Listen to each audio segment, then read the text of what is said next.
Assalamualaikum warahmatullahi wabarakatuh.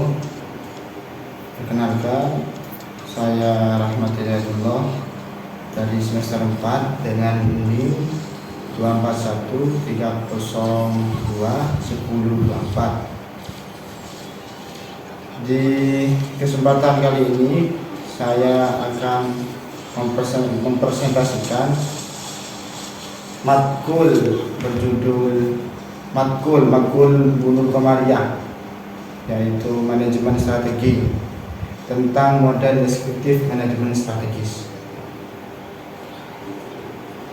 Sebelum membahas secara detail tentang manajemen strategis, tentunya harus dimengerti lebih dahulu apa itu manajemen strategis. Pengertian manajemen strategis. Manajemen strategis adalah suatu proses yang dilakukan oleh organisasi atau perusahaan dalam merencanakan, menjalankan, serta mengevaluasi berbagai strategi untuk mencapai tujuan jangka panjang secara efektif dan efisien. Manajemen strategis membantu organisasi menentukan arah yang jelas agar mampu bertahan, berkembang, dan juga memenangkan persaingan. Melalui manajemen strategis ini, organisasi dapat memahami kondisi lingkungan internal maupun eksternal, sehingga dapat mengambil keputusan yang tepat. Lingkungan internal itu meliputi kekuatan dan juga kelemahan organisasi, sedangkan lingkungan eksternal meliputi peluang dan ancaman dari luar organisasi. Model deskriptif manajemen strategis. Model deskriptif dari manajemen strategis maksudnya adalah gambaran tahapan atau proses bagaimana strategi dalam bisnis disusun dan dijalankan dalam sebuah organisasi. Model ini menjelaskan langkah-langkah yang harus dilakukan agar tujuan organisasi dapat tercapai. Model deskriptif manajemen strategis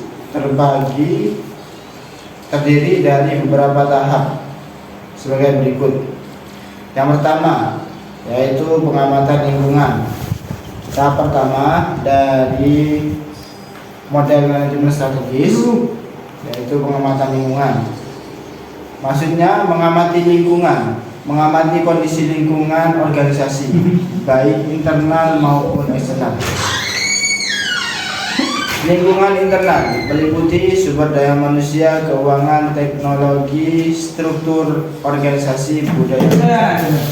Tujuannya untuk mengetahui kekuatan, kelemahan dari lingkungan tersebut.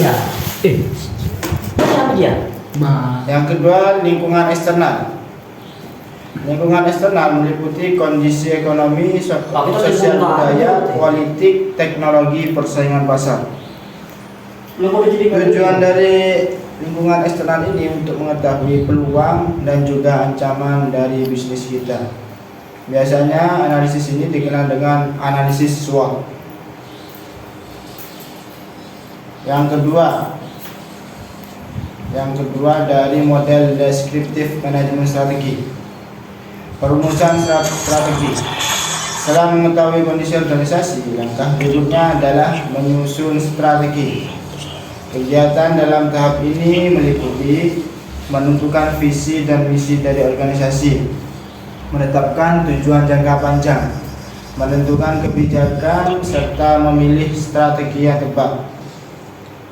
Contohnya, strategi meningkatkan kualitas pelayanan, strategi memperluas pasar, juga strategi promosi digital. Tujuan tahapan ini agar organisasi memiliki arah yang jelas dan mencapai target. Yang ketiga yaitu implementasi strategi. Strategi yang sudah dirumuskan kemudian dilaksanakan dalam kegiatan nyata. Tahapan ini mencakup pembagian tugas kerja, pengelolaan sumber daya, pelaksanaan program, dan pengambilan keputusan operasional. Implementasi strategi sangat penting karena strategi yang baik tidak akan berhasil tanpa pelaksanaan yang baik pula. Contoh, memberikan pelatihan kepada karyawan, menggunakan teknologi baru, dan membuat program pemasaran. 4. Model dari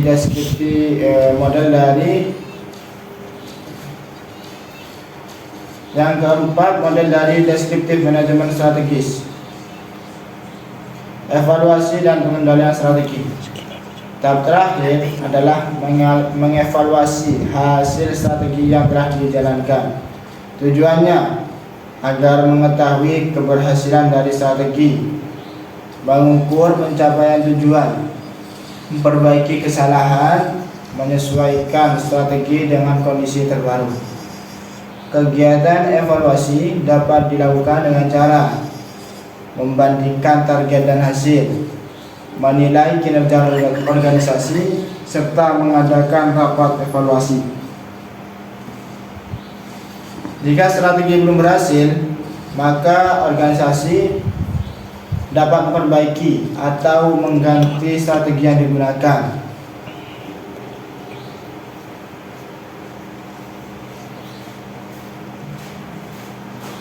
Satu, gambaran umum proses manajemen strategi. Manajemen strategis merupakan proses penting yang digunakan organisasi atau perusahaan untuk mencapai tujuan jangka panjang secara efektif dan efisien.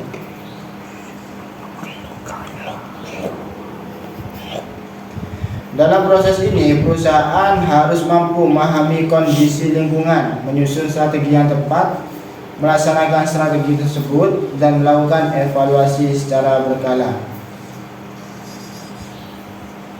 Secara umum, proses manajemen strategis terdiri dari 3 tahapan utama, yaitu analisis lingkungan, formulasi strategi, serta implementasi dan evaluasi strategi.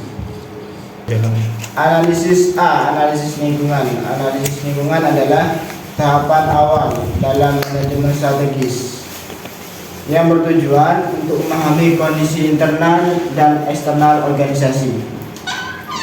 Tahap ini sangat penting karena menjadi dasar dalam pengambilan keputusan strategi perusahaan. Lingkungan organisasi terbagi menjadi 2, yaitu lingkungan internal dan lingkungan eksternal. Lingkungan internal adalah faktor-faktor yang berasal dari dalam organisasi yang dapat memengaruhi kinerja perusahaan. Contohnya, kualitas sumber daya manusia, kondisi keuangan perusahaan, teknologi yang digunakan, sistem manajemen, budaya organisasi, serta fasilitas perusahaan. Melalui analisis internal ini, perusahaan dapat mengetahui kekuatannya dan kelemahannya. Dapat mengetahui kekuatan maksudnya kelebihan yang dimiliki perusahaan dibandingkan oleh pesaingnya. Contoh, produk berkualitas tinggi, pelayanan baik, karyawannya profesional, serta teknologinya modern. Kelemahan, kekurangan yang dapat menghambat perkembangan perusahaan. Contoh, kurangnya modal, promosi kurang maksimal, SDM terbatas, dan produksi lambat. 2. Lingkungan eksternal. Lingkungan eksternal adalah faktor-faktor dari luar organisasi yang memengaruhi kegiatan perusahaan dan biasanya sulit dikendalikan. Contohnya, perkembangan teknologi, kondisi ekonomi, persaingan bisnis, perubahan gaya hidup masyarakat, kebijakan pemerintah.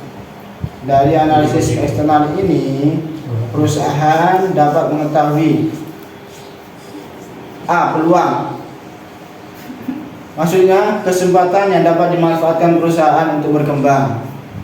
Contohnya, tren belanja online meningkat, masyarakat mulai menyukai produk sehat, dan kemajuan media sosial untuk promosi. Yang B, ancaman faktor luar yang dapat merugikan perusahaan. Contoh, banyak pesaing baru, harga bahan baku naik, perubahan selera konsumen. Tujuan analisis lingkungan. Analisis lingkungan dilakukan agar perusahaan mengetahui kondisi perusahaan secara menyeluruh, menentukan strategi yang tepat, mengurangi resiko kesalahan keputusan, mampu menghadapi persaingan bisnis, serta menemukan peluang baru untuk berkembang. Contoh, sebuah perusahaan makanan melihat bahwa masyarakat mulai menerapkan pola hidup sehat. Perusahaan kemudian memanfaatkan peluang tersebut dengan menciptakan produk rendah gula dan rendah lemak agar sesuai dengan kebutuhan pasar. B. Formulasi strategi. Formulasi strategi adalah proses menyusun dan menentukan strategi yang akan digunakan perusahaan berdasarkan hasil analisis lingkungan. Pada tahap ini, perusahaan mulai menentukan arah dan langkah yang harus dilakukan untuk mencapai tujuan. Hal-hal yang harus dilakukan dalam formulasi strategi. 1. Menentukan visi dan misi. Visi adalah gambaran tujuan masa depan perusahaan, sedangkan misi adalah langkah atau cara untuk mencapai visi tersebut. 2. Menentukan tujuan perusahaan. Tujuan perusahaan haruslah jelas agar semua kegiatan memiliki arah yang tepat. Contoh, meningkatkan penjualan, memperluas pasar, meningkatkan kualitas pelayanan. 3. Menentukan strategi. Perusahaan memilih strategi yang paling sesuai dengan kondisi dan kebutuhan pasar. Contoh strategi pemasaran digital, strategi inovasi produk, strategi pelayanan pelanggan, dan strategi efisiensi biaya. 4. Menyesuaikan dengan kondisi pasar. Strategi yang dijalankan juga harus sesuai dengan perkembangan zaman dan kebutuhan konsumen. Contoh formulasi strategi. Sebuah perusahaan melihat bahwa pelanggan muda lebih aktif menggunakan media sosial dibanding media cetak. Karena itu, perusahaan memutuskan menggunakan pemasaran digital melalui Instagram, TikTok, dan marketplace untuk meningkatkan penjualan. Strategi model ini dipilih karena dianggap lebih efektif, cepat, dan mampu menjangkau banyak konsumen. C. Implementasi dan evaluasi strategi. Strategi yang sudah dirancang tidak akan berhasil jika tidak dilaksanakan dengan baik. Oleh karena itu, perusahaan harus melakukan implementasi strategi secara tepat dan melakukan evaluasi secara berkala. 1. Implementasi strategi. Maksud dari implementasi strategi adalah proses menjalankan strategi yang telah direncanakan ke dalam kegiatan nyata perusahaan. Tahap implementasi melibatkan seluruh bagian organisasi. Hal-hal yang dilakukan dalam implementasi. A. Membagi tugas. Setiap bagian perusahaan diberikan tanggung jawab sesuai tugasnya. Contoh, bagian pemasaran harus melakukan promosi, bagian produksi harus membuat produk, dan bagian keuangan harus mengatur anggaran. B. Menyediakan sumber daya. Perusahaan harus menyediakan dana, tenaga kerja, teknologi, peralatan kerja. C. Menjalankan program kerja. Semua strategi mulai diterapkan dalam kegiatan operasional sehari-hari. Contoh, membuat iklan digital, juga memberikan diskon, serta mengadakan pelatihan karyawan. 2. Evaluasi strategi. Evaluasi strategi adalah proses menilai apakah strategi yang telah dijalankan itu berhasil atau tidak. Evaluasi strategi sangat penting agar perusahaan mengetahui kekurangan dan melakukan perbaikan. Tujuan evaluasi: mengukur keberhasilan strategi, mengetahui hambatan yang terjadi, memastikan tujuan perusahaan tercapai, serta memperbaiki strategi yang kurang efektif. Contoh evaluasi: perusahaan melakukan promosi besar melalui media sosial, tetapi penjualan belum meningkat juga.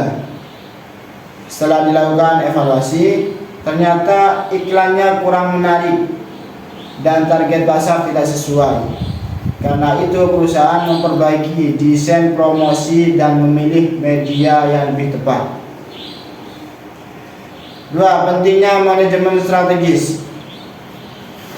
Manajemen strategis memiliki peranan yang sangat penting bagi organisasi atau perusahaan dalam mencapai tujuan jangka panjang. Dengan adanya manajemen strategis, perusahaan dapat menentukan arah yang jelas, menghadapi persaingan, dan menyesuaikan diri terhadap perubahan lingkungan bisnis. Tanpa manajemen strategis, organisasi akan sulit berkembang karena tidak memiliki perencanaan dan tujuan yang terarah. Oleh karena itu, setiap perusahaan membutuhkan strategi yang baik agar mampu bertahan dan bersaing di era modern ini. Secara umum, pentingnya manajemen strategis dapat dilihat dari keselarasan tujuan, keunggulan kompetitif, dan kemampuan beradaptasi. A. Keselarasan tujuan. Salah satu pentingnya manajemen strategis adalah membantu seluruh bagian organisasi bekerja sesuai dengan visi dan misi perusahaan. Visi merupakan gambaran tujuan masa depan perusahaan, sedangkan misi adalah langkah-langkah yang dilakukan untuk mencapai tujuan tersebut.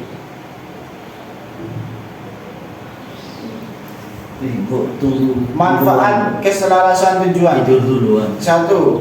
Tujuan perusahaan menjadi lebih jelas. Manajemen strategis membantu perusahaan menentukan tujuan yang ingin dicapai, baik jangka pendek maupun jangka panjang. Dengan adanya tujuan yang jelas, perusahaan memiliki arah kerja yang teratur, kegiatan perusahaan lebih fokus, dan pengambilan keputusan menjadi lebih mudah. Contohnya, sebuah perusahaan memiliki tujuan menjadi toko online terbesar di Indonesia, maka seluruh kegiatan perusahaan diarahkan untuk meningkatkan kualitas pelayanan dan penjualan online. 2. Karyawan memahami arah perusahaan. Melalui manajemen strategis, setiap karyawan mengetahui tugas dan peran mereka dalam mencapai tujuan perusahaan. Hal ini membuat karyawan bekerja lebih terarah, kerjasama antar bagian menjadi lebih baik, serta semangat kerja meningkat karena tujuan perusahaan sudah jelas. Contoh, bagian pemasaran fokus meningkatkan promosi, sedangkan bagian produksi fokus menjaga kualitas dari produk. 3. Mengurangi kesalahan koordinasi. Jika semua bagian organisasi memiliki tujuan yang sama, maka kesalahan komunikasi dan koordinasi dapat dikurangi. Manfaatnya, pekerjaan menjadi lebih efisien, konflik antar bagian berkurang, target perusahaan lebih mudah tercapai. Contoh, tanpa strategi yang jelas, bagian produksi bisa membuat barang terlalu banyak,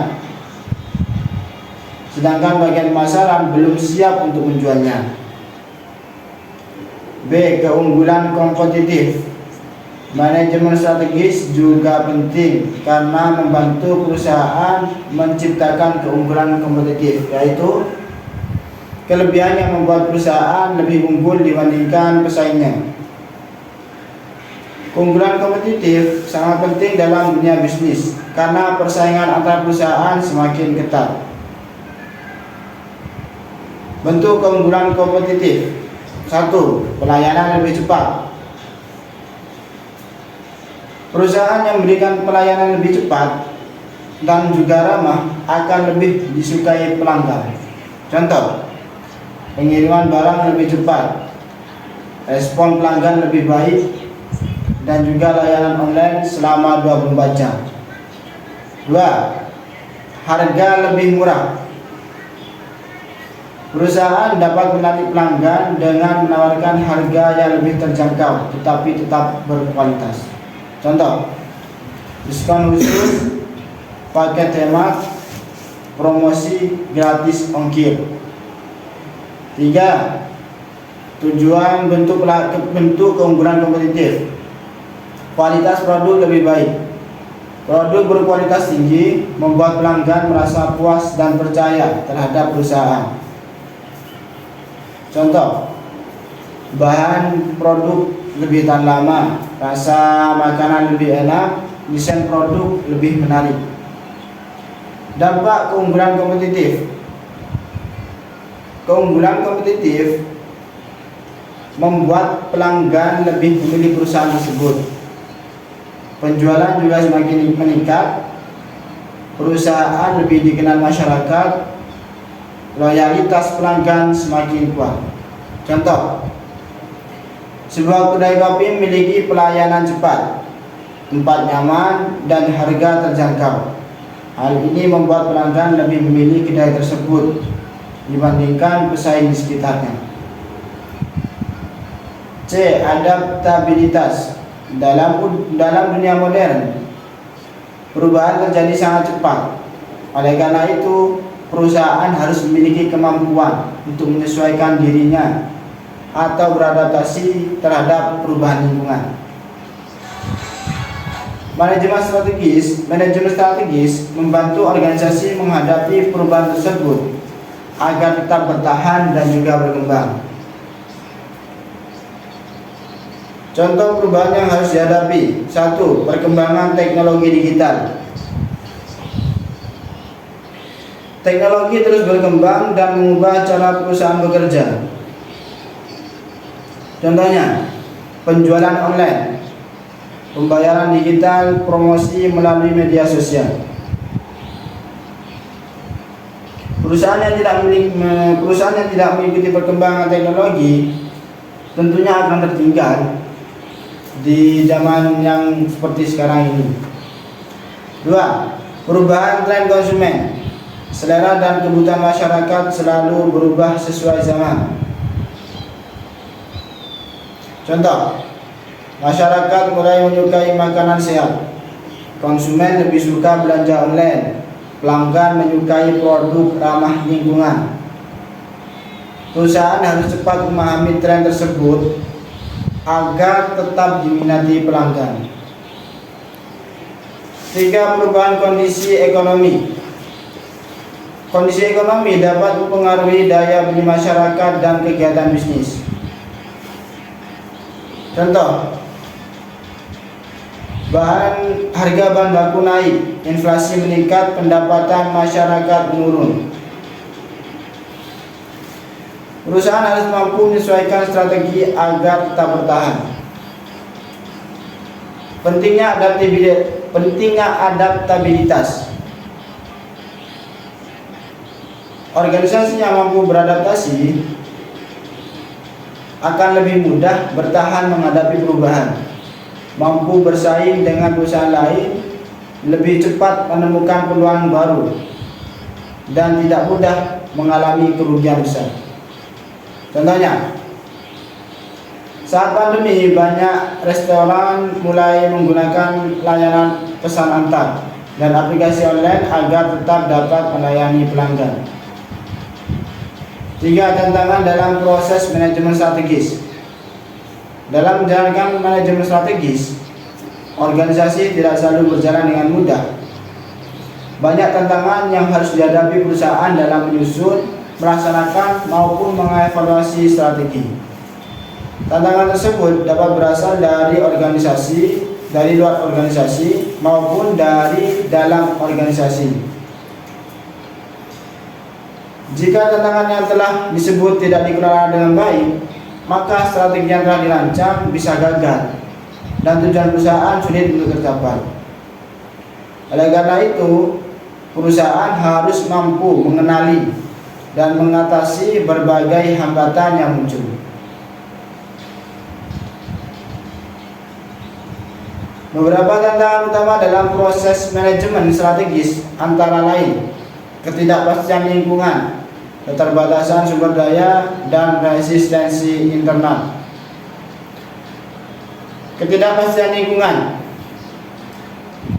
Ketidakpastian lingkungan merupakan kondisi ketika perubahan di luar organisasi terjadi sangat cepat dan sulit diprediksi.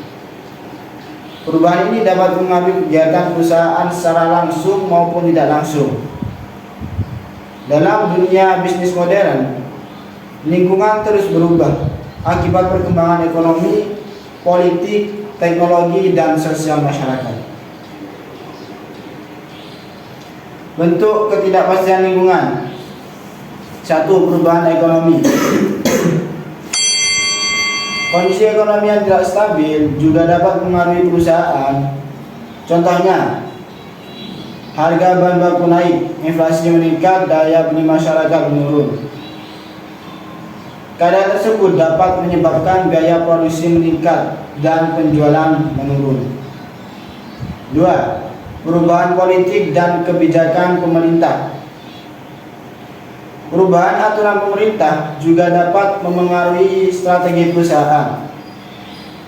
Contohnya, pajak naik, peraturan impor berubah, kebijakan tenaga kerja baru. Perusahaan harus cepat menyesuaikan strategi agar tetap dapat beroperasi dengan baik. 3. Perkembangan teknologi.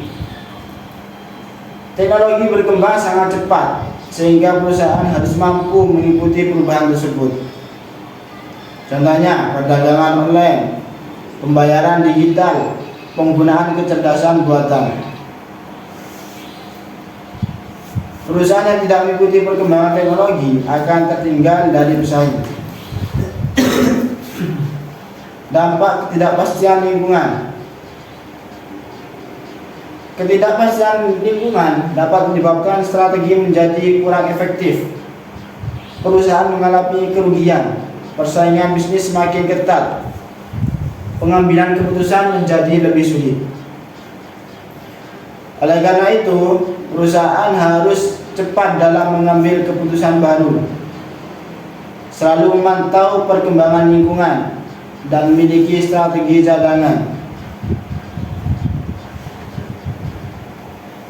Contohnya, sebuah toko yang hanya menjual secara offline mengalami penurunan pelanggan karena masyarakat lebih memilih belanja online. Toko tersebut harus segera menyesuaikan strategi dengan membuka penjualan melalui marketplace dan media sosial. B. Keterbatasan sumber daya. Tidak semua organisasi memiliki sumber daya yang lengkap dan besar. Keterbatasan sumber daya menjadi tantangan penting dalam proses manajemen strategi karena dapat menghambat pelaksanaan strategi. Sumber daya dimaksud adalah segala sesuatu yang digunakan perusahaan untuk menjalankan kegiatan bisnis. Bentuk keterbatasan sumber daya. 1. Modal yang terbatas.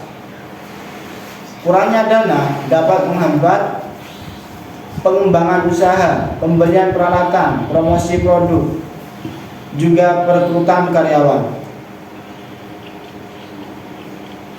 Contohnya, perusahaan kecil sulit melakukan iklan besar karena biaya promosi yang sangat mahal. 2. Teknologi yang kurang modern.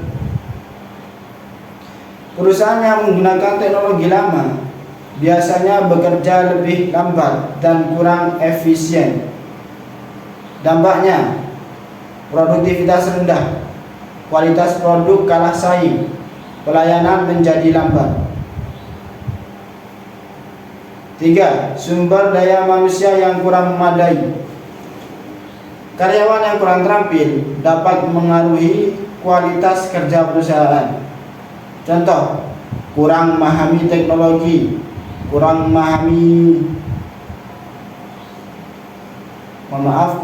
pengalaman, produktivitas rendah. Cara mengatasi keterbatasan sumber daya. Perusahaan harus mampu mengelola sumber daya secara efektif dan efisien. Beberapa cara yang dapat dilakukan: menentukan prioritas kebutuhan, mengurangi pengeluaran yang tidak penting, memberikan pelatihan kepada karyawan, serta memanfaatkan teknologi yang sesuai kemampuan perusahaan. Contohnya, usaha kecil memanfaatkan media sosial gratis sebagai sarana promosi dibandingkan memasang iklan mahal di televisi.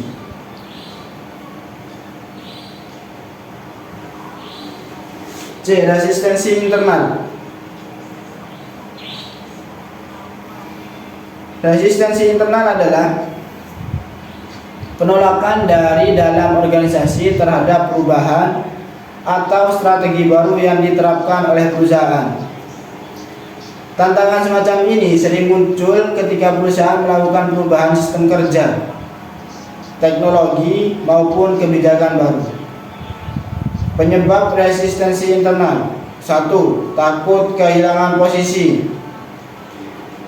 Sebagai karyawan, takut perubahan akan mengurangi jabatan atau peran mereka. Contohnya, penggunaan mesin otomatis membuat pekerja khawatir pekerjaannya digantikan oleh teknologi. 2. Tidak memahami tujuan perubahan. Karyawan yang tidak mengetahui manfaat perubahan biasanya akan menolak strategi baru. Contohnya, karyawan merasa aturan baru hanya menambah beban kerja. 3. Kurangnya komunikasi. Jika manajemen tidak menjelaskan perubahan dengan baik, maka akan muncul kesalahpahaman di dalam organisasi. Akibatnya, karyawan merasa tidak dihargai, timbul konflik internal, serta semangat kerja yang menurun. Solusi mengatasi resistensi internal. Agar perubahan dapat diterima dengan baik, perusahaan perlu melakukan beberapa langkah berikut. Agar perubahan dapat diterima dengan baik, perusahaan perlu melakukan beberapa langkah berikut. 1. Memberikan pelatihan. Pelatihan membantu karyawan memahami sistem dan keterampilan baru. Manfaatnya, karyawan lebih siap dalam menghadapi perubahan, kemampuan kerja meningkat, rasa percaya diri bertambah. 2. Melibatkan karyawan dalam proses perubahan. Karyawan tentunya perlu diajak berdiskusi dan diberi kesempatan menyampaikan pendapat. Manfaatnya, karyawan merasa dihargai, dukungan terhadap perubahan meningkat, hubungan kerja lebih baik. 3. Komunikasi yang terbuka. Manajemen harus menjelaskan tujuan dan manfaat perubahan secara jelas. Komunikasi yang baik dapat mengurangi kesalahpahaman, meningkatkan kepercayaan karyawan, membantu proses perubahan berjalan lancar. Contoh, perusahaan yang akan menggunakan sistem digital memberikan sosialisasi dan pelatihan terlebih dahulu kepada seluruh karyawan agar mereka memahami manfaat sistem baru tersebut.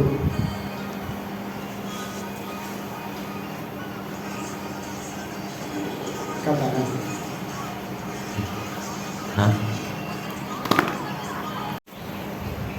Kesimpulan dari presentasi yang saya sampaikan, manajemen strategis merupakan proses penting yang membantu organisasi mencapai tujuan secara efektif dan efisien.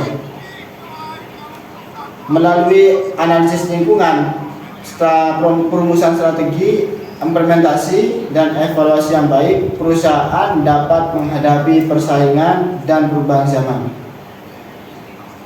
Keberhasilan strategi dapat dipengaruhi oleh kemampuan organisasi. Keberhasilan strategi sangat dipengaruhi oleh kemampuan organisasi dalam beradaptasi, mengelola sumber daya, serta membangun kerjasama seluruh anggota organisasi. Ya. Sudah?